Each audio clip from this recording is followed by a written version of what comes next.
সকারে জন্মদিনটা করি অল্প আলাদা হয়। আজকে মোর জন্মদিনটা অল্প আলাদা করলুম। কালকে যেহেতু ২৬ তারিখ আছিল, মোর আছিল জন্মদিন। আর জন্মদিন বলিতে সকারে কিন্তু দিনটি অল্প আলাদাই হয়। যে দিনটিতে আমরা গেলে এই পৃথিবীখানো যাচ্ছি, যে দিনত এই পৃথিবীর আলো দেখছি, আর সেই দিনও যদি অল্প বাবার আশীর্বাদ নেওয়া না হয় সেটা কেমন হয়। তার জন্য মুই গেছিলুম গৌরীপুর গণেশ মন্দির। ওটাই যে গণেশ বাবার মন্দিরত পুজো দিলুম, অল্প আশীর্বাদ নিলুম।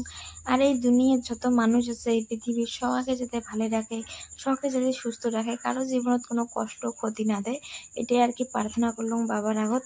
তো তোমরা গেলে হয়তো সবাই খুবই ভালো আছেন, তোমরা গেলে আশীর্বাদ আমিও ভালোই আছো।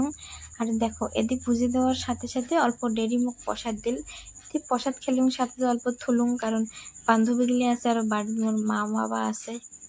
আর এমরে এদি আসিয়ে মানে ভিডিও আর ফটোশ্যুট শুরু হয়ে গেছে।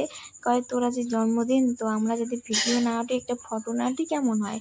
আর এলা দেখো আগত যেহেতু আমরা ছোট আছিলাম, বহুত সেলিব্রেশন করছি, আগত আর কি বেলুন সেলুন লাগালে ভালোবাসি। এলা যত আমরা এগুলো বড় হয়ে আসি না, অত আর কি কেমন বা লাগে, ওগুলি আর ভাল না লাগে। যার জন্য আমি অতটুক ডেকোরেশন করুম নাই, একদম সিম্পল একটা কেক কাটছিলুম আর এমনি এগুলো গল্প খাওয়া দিছিলুম। আর এলা মানে কেমন বা লাগে আরো, যে না এগুলো না করুম, জাস্ট খালি মন্দির পুজো দাং, এটাই আরো যথেষ্ট। যার জন্য মুই অমন কোনো প্ল্যানিং না আছিল, আর অমন কেক অর্ডারও দাং নাই।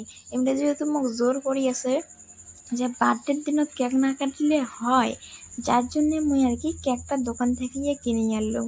অর্ডার দিলে তো অত কম সময় দিবের পাবার নয়, উপায় না পড়ি আর কি দোকান থেকে আনলাম।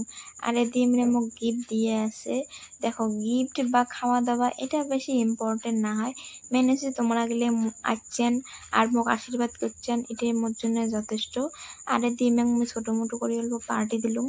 আর তোমরা সবাই ভালো থাকবেন আর সুস্থ থাকবেন, মোক আশীর্বাদ করবেন তোমরা গেলেও, যাতে মুই ভালো থাকুন সুস্থ থাকুন। ধন্যবাদ।